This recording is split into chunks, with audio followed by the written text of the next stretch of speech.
Assalamu alaikum and welcome to today's segment, Muslim Lifestyle in the West. My name is Farwah Sheikh and I will be your moderator today. There is no doubt that Western culture has become a part of many Muslim households, from the foods that we eat to the schools we go to and the professional environments that we work in. Along with the stresses of fitting into Western culture, many Muslims are finding it very difficult to find a balance between deen and dunya. And in turn, they feel that they have to compromise their Islamic lifestyle to accommodate a more Western one. Today, I am joined by two amazing panelists, and they really don't need any introduction, Sheikh Azhar Nasser and Sister Zahra Alawi. Assalamu alaikum. Alaikum assalam wa rahmatullah. Thank you so much for joining us today. I'm extremely excited to talk about this topic because it's really, really needed. And we are all residing in Western countries. So we definitely have to deal with this struggle daily. So I wanted to get started right away because it's a hot, juicy topic. And so I want to focus on three areas. One, how would you define Muslim lifestyle in the West? Followed by what are some important steps a family should take while raising children in the West? And how do we as a community integrate into Western society without compromising our beliefs? And how can our mosques and community centers help us? So I wanted to get started with Sheikh Azhar Nasser. How would you define Muslim lifestyle in the West? Bismillah ar-Rahman ar-Rahim. So I actually have a problem with the notion of, Western Muslim versus Eastern Muslim, Western Muslim style lifestyle versus Eastern Muslim lifestyle, because ultimately, especially in the world that we live in, we're so interconnected. And the Quran emphasizes the idea that وَلِلَّهِ الْمَشْرِقُ وَالْمَغْرِبِ, to Allah belongs the East and the West.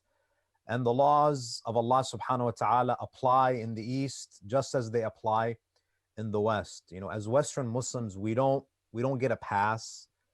The values of Islam apply no matter where you are. The teachings of Islam, the ahkam apply. There's an interesting narration where one of the companions of Imam al-Sadiq actually asks the Imam a question about relocating to a non-Muslim country. The narrator says to the Imam, Ya ibn Rasulillah, inni adkhulu bilad al-shirk wa inna man indana yaqulun in mitta thamma hushirta ma'ahum.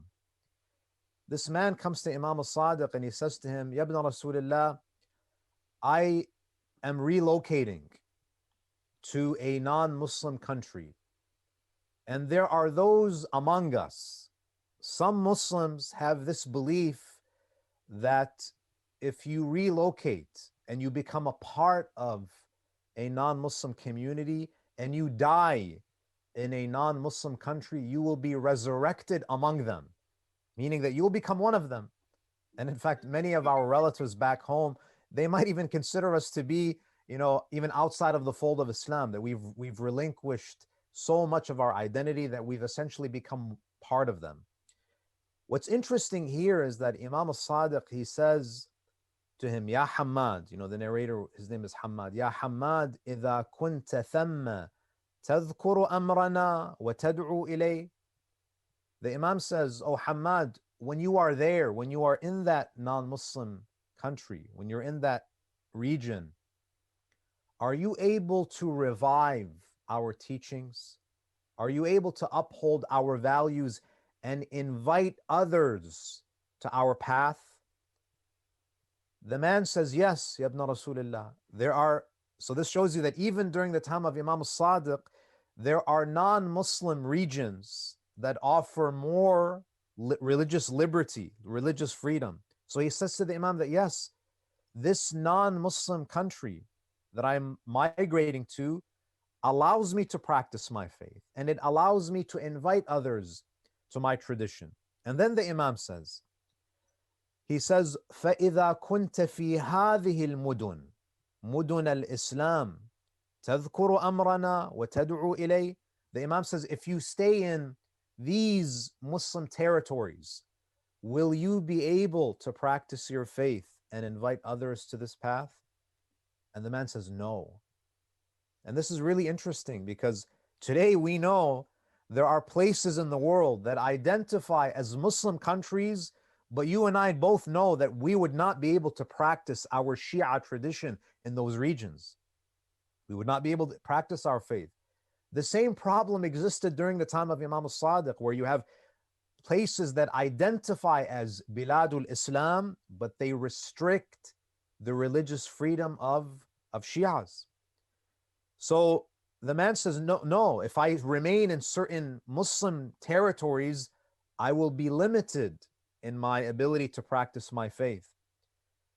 So the Imam alayhi salam, he then says to this man who is going to a non-Muslim region, non-Muslim country, while he is able to practice his faith and invite others to the path of Ahlul Bayt, the Imam says, إنك إن تمت ثم تحشر أمة وحدك ويسعى نورك بين يديك. The Imam says, if you go to that region, if you go to that non-Muslim country, and you're able to propagate and live according to the values of Islam, Allah will raise you as a nation in and of yourself, and you will be a source of light. The light will emanate from before you. So the main point is that no matter where you live, you have to live in a place that allows you to practice your faith. And if you don't, and this is a very difficult conversation that we need to have, whether you're living in a Muslim country or a non-Muslim country, if you're living in a place that does not allow you to fulfill your religious obligations, if you live in a place where you are more inclined towards the muharramat, you have a religious duty to relocate. You have a religious duty to relocate. Wow. Thank you so much for that, Sheikh. That was so insightful. Sister Zahra, what would be your definition of the Muslim lifestyle in the West? First of all, Assalamu alaikum to you all, to Sister Farwah and Sheikh Azhar. I believe this is the first time I do a panel with Sheikh Azhar, although I don't know how we haven't crossed paths before, but it's good to be on with you. So Muslim lifestyle, I think Islam is a lifestyle.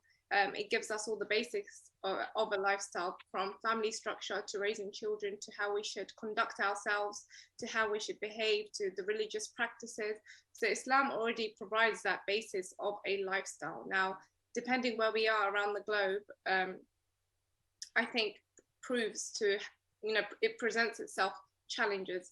Many people say, is it harder to live in the West or in the East, or if you live in an Islamic country, would that be easier to practice your faith? And I truly believe that I think wherever you are around the globe, even if you're living in an Islamic country, that presents itself with its challenges. So I think, number one, if we are living in the West, I think it provides us more opportunities to make change. And I think many of us see living in the West as a negative thing, when in fact it could be a very positive thing. It gives us more opportunities to promote the religion, to propagate the message of the Ahlul Bayt alayhim as-salam. And I think especially for our sisters, we have that physical representation of Islam, the hijab, and no matter where we turn around the globe, it's the discussion of hijab. Especially now recently in India, you see that they're banning hijab in schools. In France, the same thing happens. So I think especially as us sisters, it provides us with more of an opportunity to spread the religion, because we are walking examples of Islam. So I think a very interesting discussion. I done an interview with a convert a couple of years ago, and I was telling them, I said, mashallah, you're so amazing that you've come to this religion. You don't come from an Islamic background and you've come to the religion. And they said, well, I find you guys inspiring because you've been grown up in the religion, and you could easily leave. And sometimes when you are grown up a Muslim, you don't appreciate the religion as much. And they say is that, you could easily get diverted into culture, and you've still stuck to the religion as well.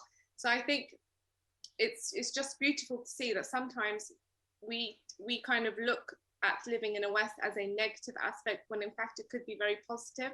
Many people living in Islamic countries take their faith for granted, and that lines between culture and religion really does get blurred.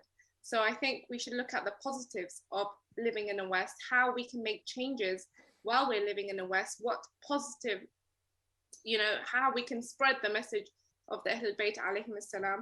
And I think that's very important. And I think now, especially, I think Sheikh touched upon it, is that now the lines between, the globe has really become blurred with social media. We can connect with anyone. And I think even those that are living in an Islamic country are not shielded from the challenges that we living in the West are. Many of us, my sisters, they were born in Bahrain and Iran, they grew up in Hawza. They didn't see half the stuff that people now living in those countries see. So we have to see that the world has really become one with the rise of technology, with the rise of the digital age. And wherever you're living, there are challenges, and we must ensure that we uphold our religion in the best way possible. Thank you so much, Sister Zahra. Yeah, and I agree with both of what both of you said. Islam is a lifestyle, and it's almost a blessing to be in the West because we actually were challenged and forced to understand and learn our religion and not just inherit it. Like Imam Ali says, a lot of my cousins grew up right in the Middle East, and they don't know a lot of things we know here because we were forced to know the answers, because when you go to school, you're different and kids are asking questions. And so you were almost forced to really, become more religious or practicing towards Islam, which actually segues me into the second question, which I would like to ask Sister Zahra first. What are some important steps a family should take while raising their children in the West? Well, I think there's a number of very important points regarding raising children. I have 3 children myself, and it scares me, to even think about raising them, not even in the West, just raising them to be good, faith, believing human beings. And I think number one is that we must ensure that when we are raising children, is that we're raising them to be strong believers. We're raising them to have an understanding of religion. So no matter where they are placed around the globe, no matter where they are placed, no matter what challenges they face, they are strong enough to uphold their faith. And I think sometimes we focus on kind of how can we raise children in this country or in this country, but we need to really focus on the core and raising very strong believing children. And it's scary to see now that the next generation are the ones that are going to carry the message of Islam, are going to carry the message of the Ahlul Bayt alayhim as-salam. So we need to ensure that they are, they do, first of all, have the understanding of what religion is, and number 2, that they are strong in their faith. I think now it provides more challenges than ever before. And as I mentioned in the previous question, like before, my mother told me just recently, she said, I'm one of 10 girls. So my mother and father had 10 daughters. And they were saying, when we were raising you, the only time we really were afraid of kind of deviation or haram is when you leave the house. But inside the home, we know that you're protected. But now the outside world has come into our home. Children are on the gadgets 24/7. All this social media is getting drummed in their head. I don't think I saw a woman dancing half naked until I was probably 17 or 18 watching a movie, and then you turn your heads anyway. But now with TikTok and Instagram, you see that 24/7, and that's 9-year-old children watching that. So we need to really understand the challenges of social media. Suicide in the UK, I don't know about in America, but in the UK, child suicide has increased dramatically because of social media. So, for us, social media may not affect us because we're already established in our faith, in our identity. We know who we are. But young children who really haven't really established themselves yet are getting all these opinions and images drummed into their heads. So I think number 2 is we really need to be aware of social media and how much your children are going on it. I would never allow a child to go on social media being locked in a room because you don't know what they're watching and how they are getting affected. So number 1, I would say, is to focus on the child to ensure that no matter what environment they are placed in, they are strong individuals. Number 2, I would say that be aware of social media. Honestly, be aware of social media because it's really going downhill with that. And even with women, I mean, I was mentoring a group of children for Camp UK. It's a camp that happens on a yearly basis here in the UK. And the amount of young girls who are 10, 9 years old are very self-conscious of the way they look. And when I ask them why, is, look at this lady on Instagram, and it's like, that's all, you know, it's all a filter and it's all fake. But it is really affecting our children. So that's number two. Even the issue of hijab, you know, many people modify their hijab because of social media. And I've spoken to many sisters that then have taken off their hijab. And it started with seeing YouTube videos of how to style their hijab a certain way, and then it gets removed. So I think number two is really be aware of social media. We are facing another challenge with that, with raising children. And number three, I would say that we have to ensure our children are raised with the traditions of Islam as well. And I think now we're trying to make Islam very modern, very nice, and very fun. And we have to really go back to the core, because that's what it is. You know, Husseyniyat, Majalis, these stuff are very, very important. Because it creates an environment, it creates a community. And I think that number one aspect that we're missing in today's world is a community. Everyone's locked in their home. Before, my mother said, you know, you would raise your children with the community would raise your children. But now in this day and age, everyone's locked at home. You hardly see anyone, you hardly speak to anyone. So the mosque really does create that environment for our children. So we must ensure that our children are surrounded with very similar individuals, people that have the same belief. This is very, very important. We can't say our kids have friends in school and that's it, but we need to ensure they're surrounded by good friends and friends that have similar beliefs and similar outlook in life. And I think with those three aspects, we may be able to do a good job. Thank you so much for that. Sheikh, what's your input on this question? You know, just as Sister Zahra alluded to, raising children is very difficult. It's, you know, the easiest part is to have them, but to raise them is the real challenge. And I think, you know, especially when both parents are working, you know, and you're exhausted, it's very, and I could tell you this from experience, it's very easy to justify giving them gadgets because you worked a long day, you're tired, you don't have the energy, and it's just easy. And I think that when you're a parent, if you want to, you know, there's a difference between, you know, having children and being a parent. Anyone can have children, but being a parent requires a lot of effort. You have to consciously make the decision that I'm not going to do what's easy, even though I want to. I'm going to do what's difficult, because sometimes, you know, you're not going to have the energy. But those are the moments where you have to find it within yourself and tell yourself, this is an investment. Like with my daughter, there are days where I'm just exhausted and I would love to just give her my phone and just be left alone. But I think that you have to remember that there is going to come a time when your kids don't want to hang out with you anymore. You know, those first, you know, few years, those first 7 years when they're young and, you know, mommy and daddy are like the best, cherish those years. And I think that those 7 years, and that's why the Prophet emphasizes the importance of treating them like masters during those 7 years. Really build a bond with them. So what I do with my own daughter is that, you know, we try to limit screen time. And sometimes that means that I have to sit for an hour and play tea time. You know, I have to sit and play dolls. You play with dolls with my daughter. I do that because I know that when she's 4, Bob is the coolest person in the world. But when she's 14, I'm not going to be that person. So the point is, you got to establish that connection very, very early on. And parenting requires the participation of both parents, right? Raising children is not the domain of mothers.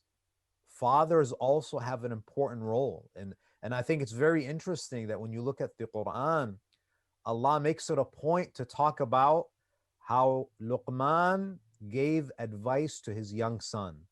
وَإِذْ قَالَ لُقْمَانَ لِابْنِهِ وَهُوَ يَعِظُهُ مَوْعِظَةً, like having that heart-to-heart, that one-on-one time, talking about the things that your kids are facing. But you're not going to be able to have those conversations unless you built that rapport with them, unless they see you as their playmate, as their companion growing up. So what I really believe that no matter what, you cannot, your public schools are not going to raise your kids. YouTube is not going to raise your kids. In fact, it's going to damage your children.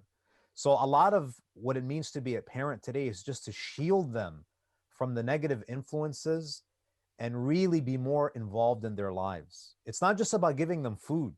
It's not just about buying them clothes.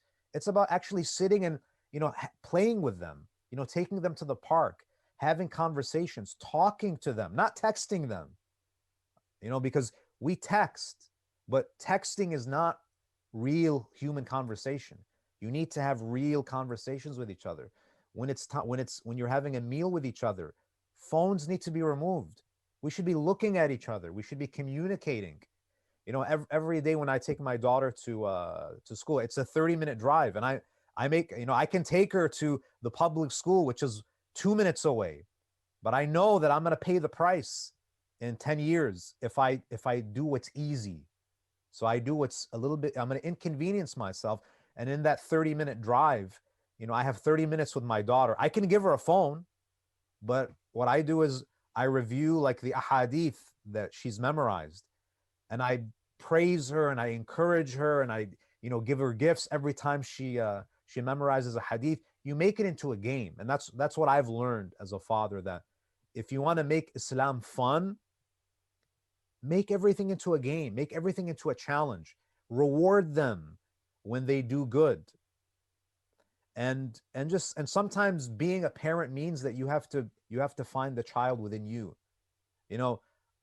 Until I had kids, I don't sit on a swing or play, but now I climb and I hang on the monkey bars. I do all of that stuff. And I would never do that unless you have children. So I think children, they have a very unique way of bringing out the inner child within you. And we all have that inner child. And I think that you have to just embrace that, because if you do, you'll be able to build a strong foundation with your children. And if they ever make mistakes in life, they'll come back to you because you built those beautiful memories with them growing up.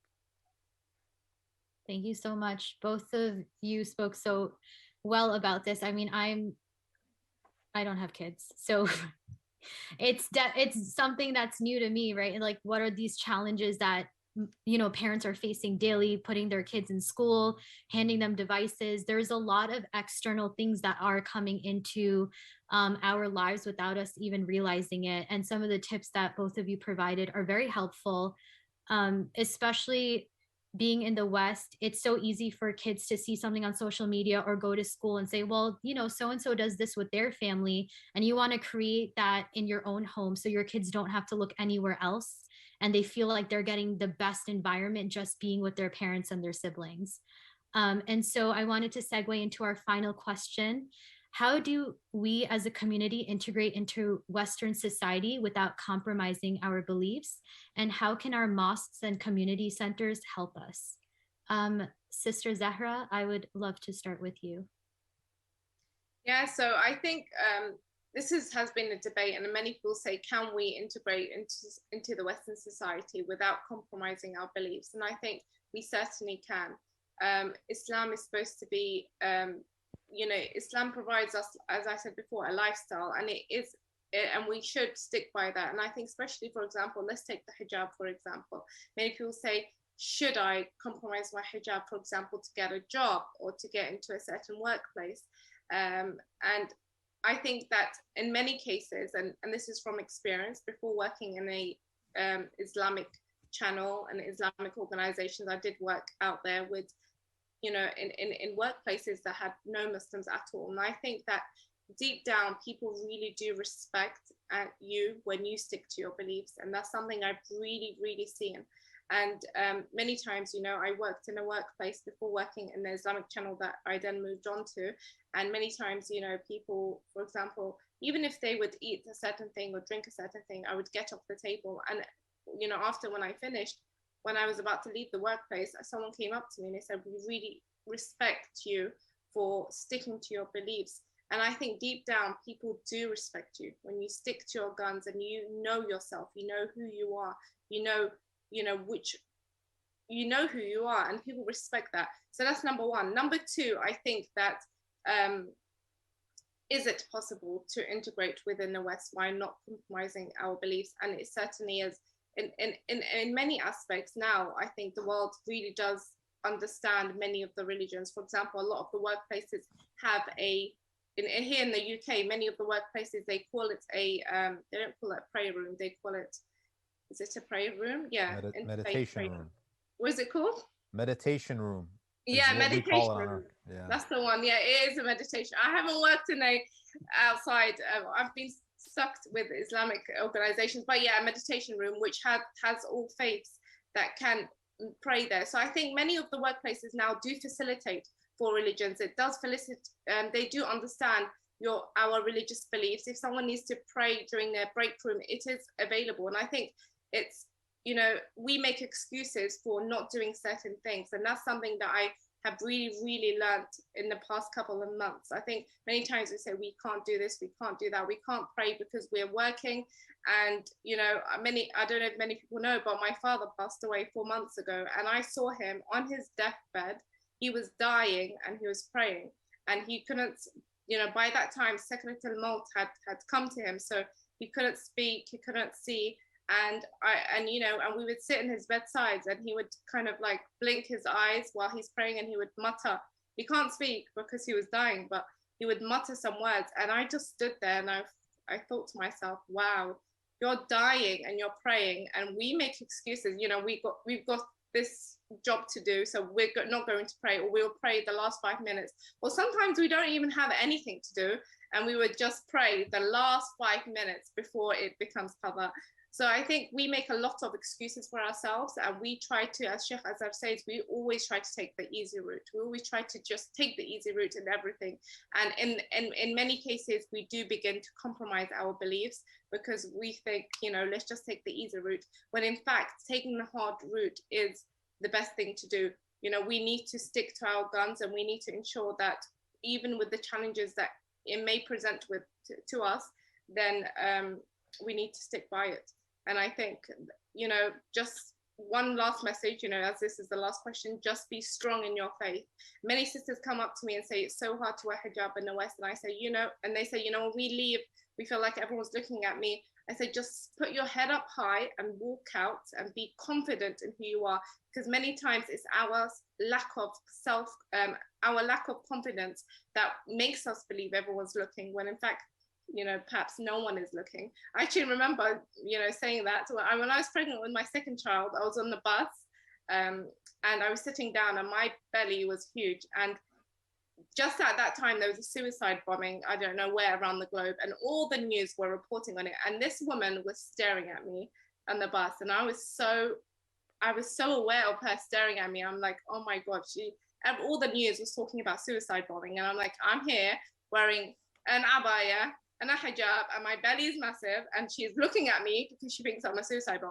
And then at the end, she came up to me. It was this old woman, and she came up to me. She goes, "Oh, yeah, are you pregnant?" And I said, "Yeah." She goes, "Oh, that's lovely. Is that your first child?" And she was just interested because I was becoming a mother, and she was so nice. And I thought, it's all in my head. Sometimes it's all in our head, when in fact, you know, it's easier, or people are not as, let's say, negative towards Islam as what we may think. So just stick to your guns. Thank you so much. And Sheikh Azhar Nasser, do you have any final thoughts on this question? So I think Sister Zahra hit the nail on the head, but just, you know, one comment that I want to make is that, you know, oftentimes when we speak about the concept of integration, we automatically assume that we're outsiders. And I think that we have to stop thinking about ourselves as outsiders, because if you're approaching the problem thinking that, okay, I am an outsider trying to fit in, you've already put yourself at a disadvantage. I think that we have to be unapologetically Muslim, and I really believe that when you're unapologetically Muslim, non-Muslims will respect you. So that's just my my final thought. Thank you so much. Both of you have provided so much insight, and I agree that it takes a lot of confidence. I think once you're confident in who you are and what you believe in, you become so unshakable that people only have respect for you. And I've experienced that in my personal life where, you know, like Sister Zahra said, people come up to you and they say, hey, you literally go and pray during your lunch break. I respect you so much. And people would see me take, you know, like my stuff with me, and they're like, I'm like, yes, I'm going to go pray. So you establish how you want people to respect you. And that's how you can really live as a Muslim in the West, when you set the standards for other people, and then they're able to say, hey, you know, this is how this person practices. I want to thank both of you for joining us today. I've learned so much, and I just wanted to thank you both for joining us again. Thank you so much. Thank you. Thank you for having us.